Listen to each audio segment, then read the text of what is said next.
The specter of communism did not disappear with the disintegration of the Communist Party in Eastern Europe.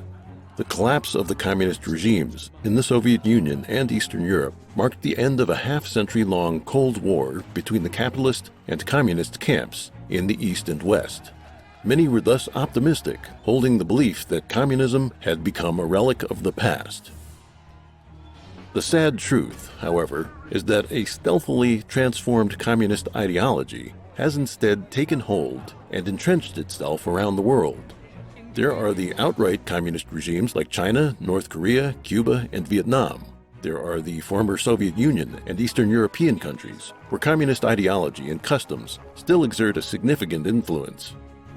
There are the African and South American countries, which attempt socialism under the banner of democracy and republicanism.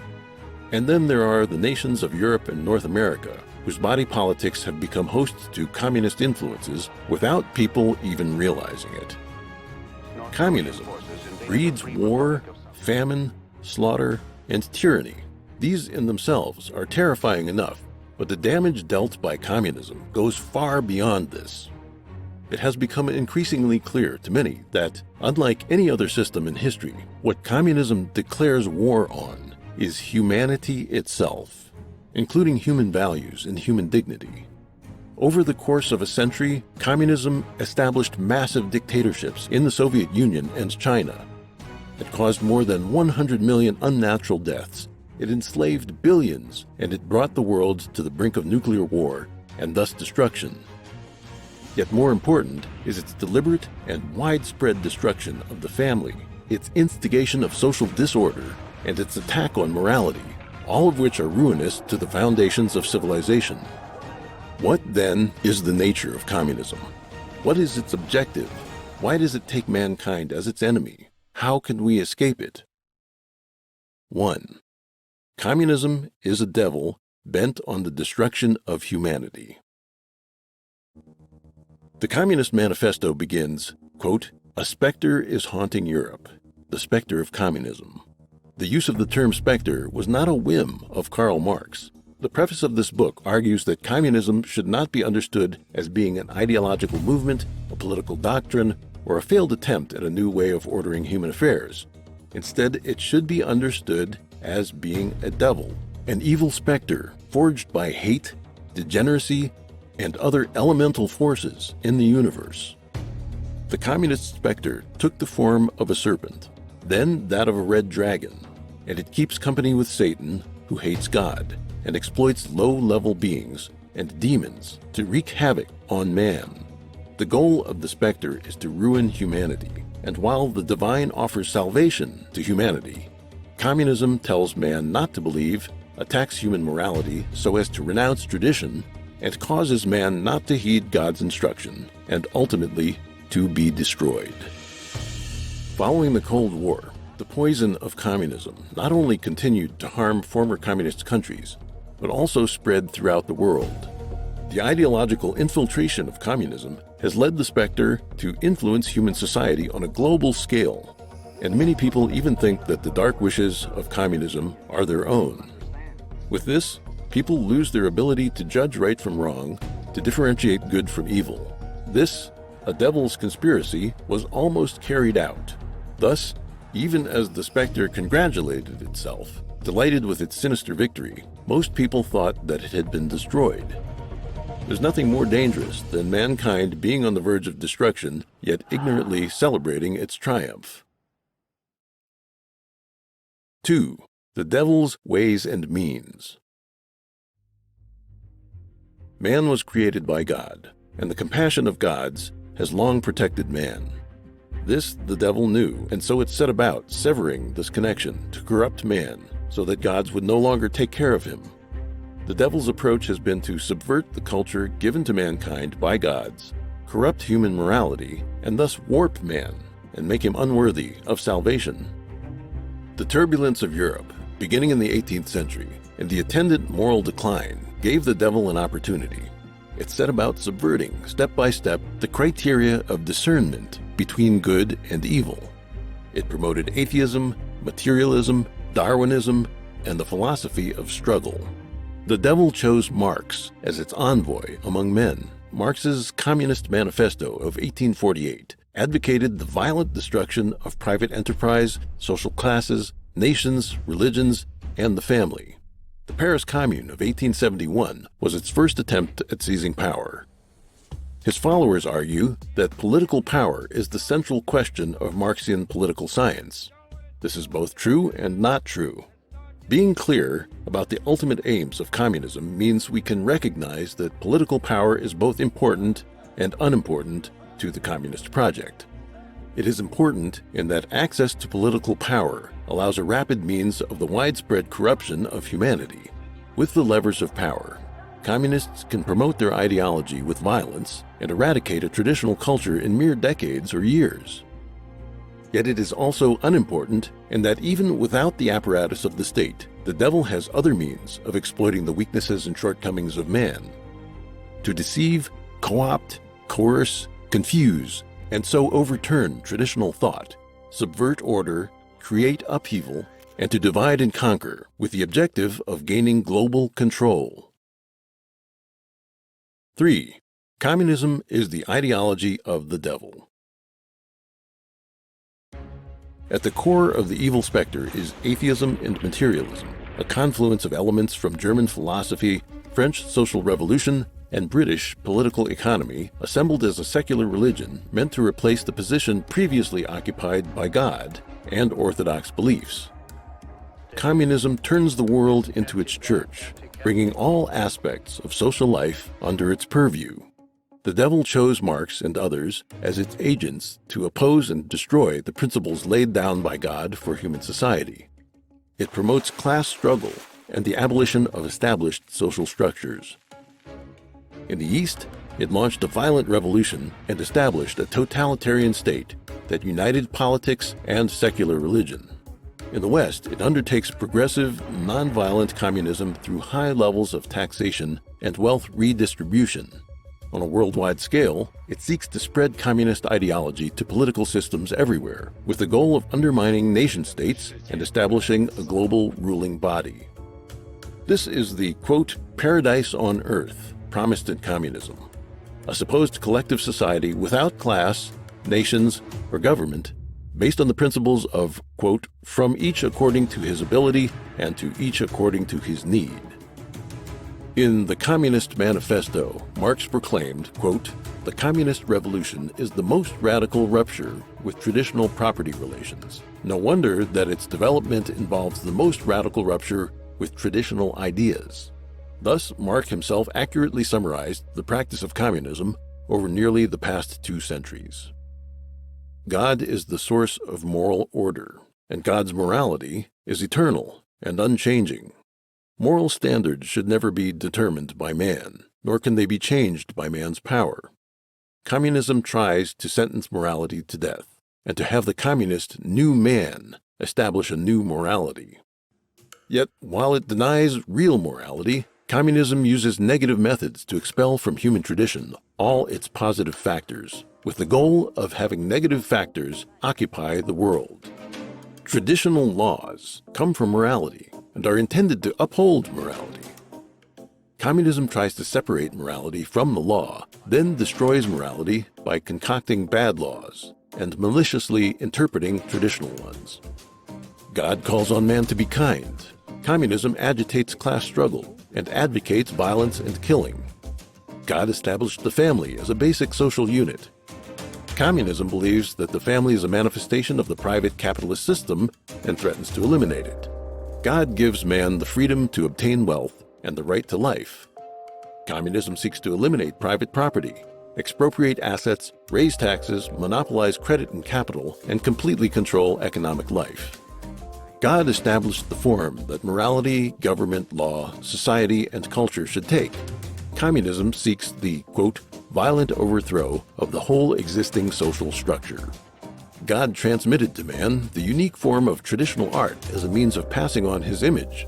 Traditional art recalls to mankind the beauty of heaven, reinforces faith in God, elevates morality, and nurtures virtue. Communism, on the other hand, would have man worship warped modern creations, artistic productions that stifle our divine nature, give full rein to the demonic impulse toward chaos and disorder, and manipulate the art world by spreading base, ugly, malformed, evil, and decadent ideas. God wants man to be humble and full of reverence and wonder at divine creation.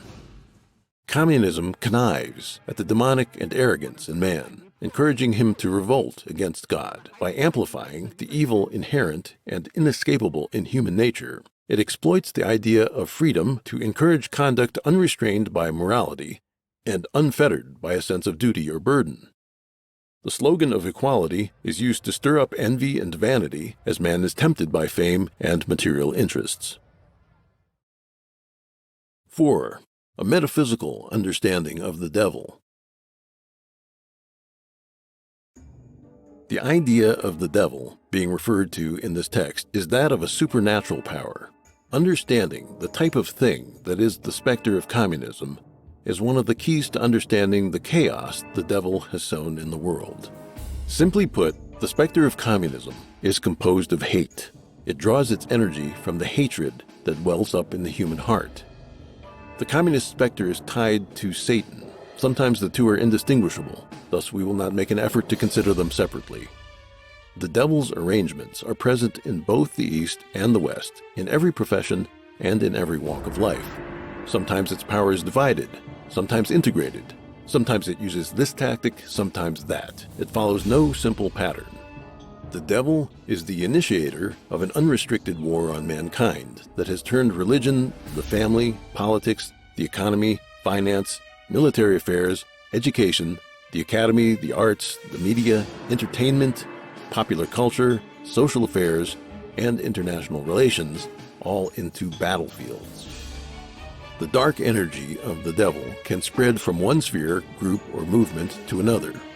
After the anti-Vietnam War movement faded in the West in the 1970s, for instance, the devil manipulated rebellious adolescents to channel their energies into agitating for feminism, environmentalism, and the legalization of homosexuality. The devil's other efforts were used to subvert Western civilization from within. The devil can turn people with no good intent into its agents in the human world, using hypocrisy to deceive compassionate and innocent people who then become its apologists. The devil's agents, most of whom do not even realize their role, are everywhere in society, from the elite to the middle class to the lower classes. Thus, its activities manifest sometimes as bottom-up revolutions, sometimes as top-down conspiracies, sometimes as reforms from the center. The devil can change forms and exist in multiple places at once. It uses lowly beings and specters in other dimensions to do its work.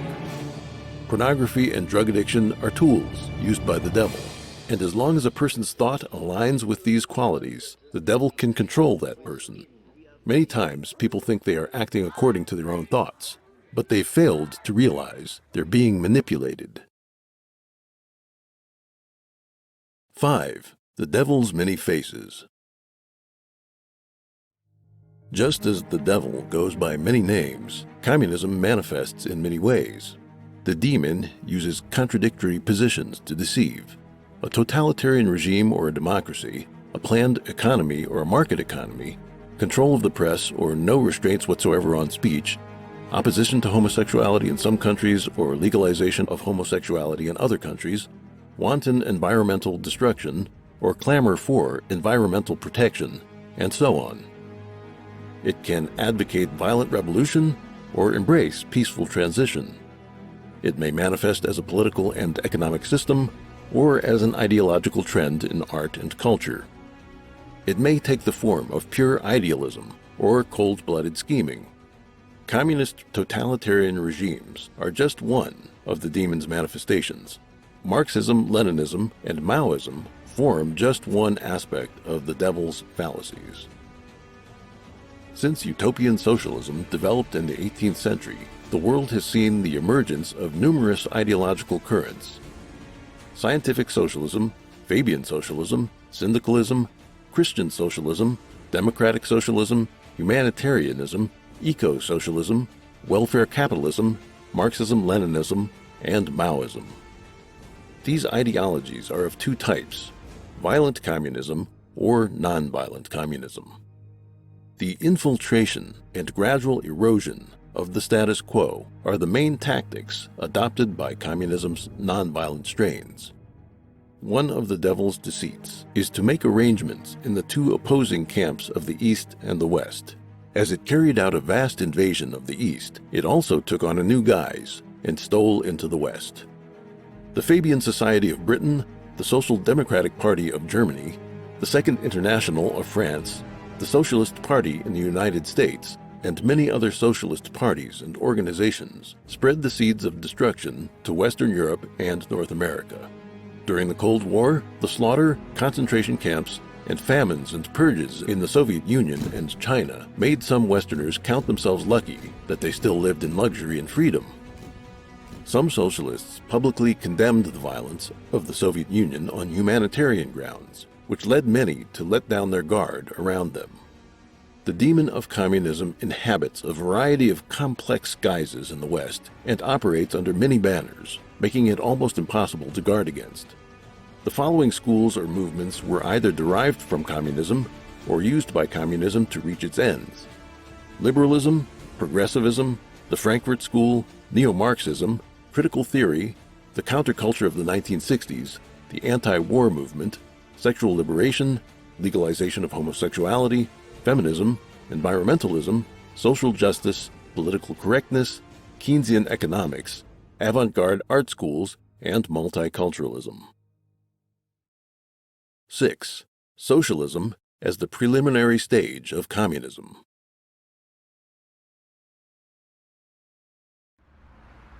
In the West, many look at socialism and communism separately, which provides fertile ground for socialism to flourish. In fact, according to Marxist-Leninist theory, socialism is simply communism's preliminary stage. In 1875, in Critique of the Gotha Program, Marx put forward the idea that there is an initial phase of communism, followed by an advanced phase.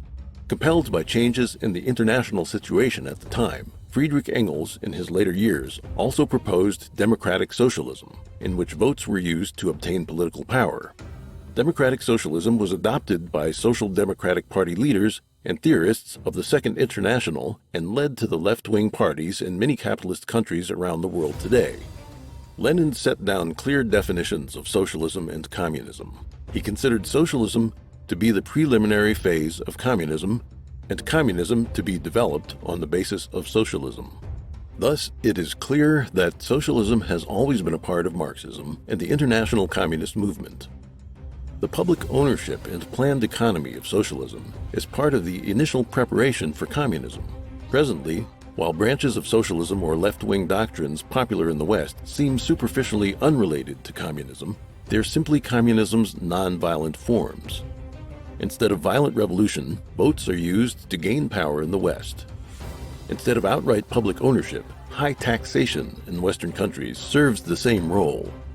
Instead of a state-planned economy, Western social welfare systems are used to eat away at capitalism. Left-wing parties in Western countries consider social security and welfare systems to be an important aspect of realizing socialism. When condemning the crimes of communism, the violence and slaughter should not be the only focus. Communism in its nonviolent forms has deceived and bewildered people's minds under the guise of various branches of socialism. Some socialist or welfare states in the West today use the idea of the Commonwealth to sacrifice individual freedoms. Citizens in these countries retain certain political freedoms because the brand of socialism there has yet to be well developed. Socialist countries set equality of outcome as the primary goal, and thus they are bound to deprive people of their freedom. If a free country turned into a totalitarian regime overnight, the drastic contrast between propaganda and reality would leave most people shocked. Many would rebel, or at least passively resist. This would lead to high costs for totalitarian rule, and the regime would likely need to commit mass slaughter to eliminate the resistance. This is one of the main reasons that both the Soviet Union and the People's Republic of China have engaged in the mass killing of their own citizens during peacetime. Unlike totalitarian regimes, socialism in democratic states slowly eats away at people's freedoms through legislation.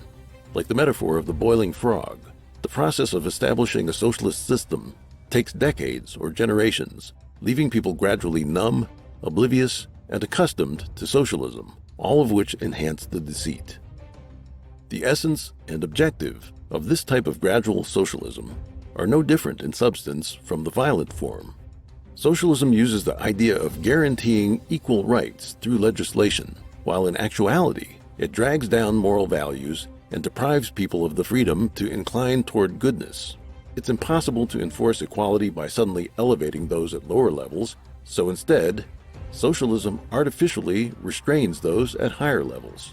Especially in terms of moral values, the socialism of the West uses pretexts like anti-discrimination, value neutrality, or political correctness to attack basic moral discernment. This is equivalent to an attempt to eliminate morality as such. This has come along with the legalization and normalization of all manner of anti-theist and profane speech, sexual perversions, demonic art, pornography, gambling, and drug use. The result is a kind of reverse discrimination against those who believe in God and aspire to moral elevation, with the goal of marginalizing and eventually getting rid of them. 7. The romanticization of communism. To this day, there are numerous Westerners who harbor romantic fantasies about communism. Yet they've never lived in a communist country and experienced the suffering there, so they have no understanding of what communism actually means in practice. During the Cold War, many intellectuals, artists, journalists, politicians, and young students from the free world went to Russia, China, or Cuba as tourists and travelers. What they saw, or rather were allowed to see, was completely different from the lived reality of the people in those countries. Communist countries have perfected their deception of foreigners. Everything the foreign visitors saw was carefully crafted for their tastes, including the model villages, factories, schools, hospitals, daycare centers, and prisons. The receptionists they encountered were members of the Communist Party or others considered politically reliable. The tours were rehearsed. The visitors were greeted with flowers, wine, dancing and singing, banquets, and smiling young children and officials. Then they were taken to see people hard at work, able to talk freely and as equals, students studying hard, and lovely weddings. What they didn't get to see were the show trials, mass sentencings, mob lynchings, struggle sessions, kidnappings, brainwashing, solitary confinement, forced labor camps, massacres, theft of land and property, famines, shortages of public services, lack of privacy, eavesdropping, surveillance, monitoring by neighbors and informants everywhere, brutal political struggles in the leadership, and extravagant luxuries of the elite. They especially weren't able to see the suffering of ordinary people. The visitors mistook what had been staged for them as the norm in a communist country. They then promoted communism in the West through books, articles, and speeches, and many of them didn't know they had been taken in. A small number did see cracks in the edifice, but many of them then fell into another trap. They saw themselves as, quote, fellow travelers, and adopted the Chinese attitude of, quote, not airing dirty laundry in front of outsiders. Lacking the courage to tell the truth, they chose a shameful silence. Everyone is, quote, free and equal, where there is no oppression or expropriation, where there's great material abundance, where everyone gives according to their ability and receives according to their need, a heaven on earth, with every individual able to develop himself or herself freely. A human society of this sort exists only as fantasy, and that fantasy has been used as bait by the devil to deceive man. In reality, power falls in the hands of a small elite. Real communism is a totalitarian apparatus controlled by a small group who use their monopoly on power to suppress, enslave, and deprive the majority. 8. The devil's destruction of culture and morality. Communism teaches people to oppose belief in God and to cast out the divine. It simultaneously launches attacks on religions from the outside while manipulating people to corrupt religion from the inside. Religions have been politicized, commercialized, and turned into entertainment. Numerous morally corrupt clergymen put forward fallacious interpretations of religious texts, misleading their followers and going so far as to commit adultery with their lay members or even pedophilia. This chaos has left sincere religious believers bewildered and deprived of hope. Just a century ago, an unwavering belief in God was a sign of moral decency. Now, religious believers are considered foolish and superstitious. They keep their beliefs to themselves, not even discussing their faith among friends for fear of being mocked. Another important goal of communism is the destruction of the family, using ideas like gender equality and, quote, sharing wealth and wife. The 20th century, in particular, was host to modern feminist movements that promoted sexual liberation, the blurring of gender differences, attacks against the so-called patriarchy, and weakening the role of the father in the family. They changed the definition of marriage, promoted the legalization and legitimization of homosexuality, promoted the rights to divorce and to abortion, and used social welfare policies to effectively encourage and subsidize single parenthood. All of this resulted in the collapse of families. This has been one of the more startling transformations of society over the last several decades. In the political sphere, communism exploited loopholes in the legal and political systems of democratic nations in an attempt to manipulate major political parties. For electoral victory, politicians resorted to dirty tricks and made promises that they could never fulfill. The result of the influence of communism is that political parties around the world are often somewhere on the left of the political spectrum, advocating higher taxes, higher social welfare expenditures, big government, and interventionism, all of which they seek to entrench in legislation. And with a left-leaning government, leftist ideology comes to infiltrate the entire society, backed up with the indoctrination of youth, who in turn come to elect more left-leaning candidates. The academy, which is supposed to play the role of transmitting the essence of the wisdom and culture of the ages, has also been subverted. In the first half of the 20th century, the communist specter arranged for the systematic destruction of the education system. China, famous for its profound ancient culture, was subjected to the New Culture movement even before the establishment of the Communist Party. This was part of the effort to disconnect the Chinese people from their traditions. After the communists seized power, they nationalized the education system and filled the textbooks with party ideology, transforming generations of young Chinese into ferocious, quote, wolf cubs. In the West, the Specter launched the progressive education movement, using the banner of science and progress in order to gain control of philosophy, psychology, pedagogy, and eventually the entire academy, and thus brainwash teachers and education administrators. High school education began excluding orthodox ideas and traditional morality. Academic standards were lowered to make students less literate and math-savvy, and less able to form their own judgments and use common sense. Atheism, the theory of evolution, materialism, and the philosophy of struggle were all instilled in students. Following the counterculture of the 1960s, advocates of political correctness have become thought police, forcing teachers to indoctrinate students with all manner of twisted ideas.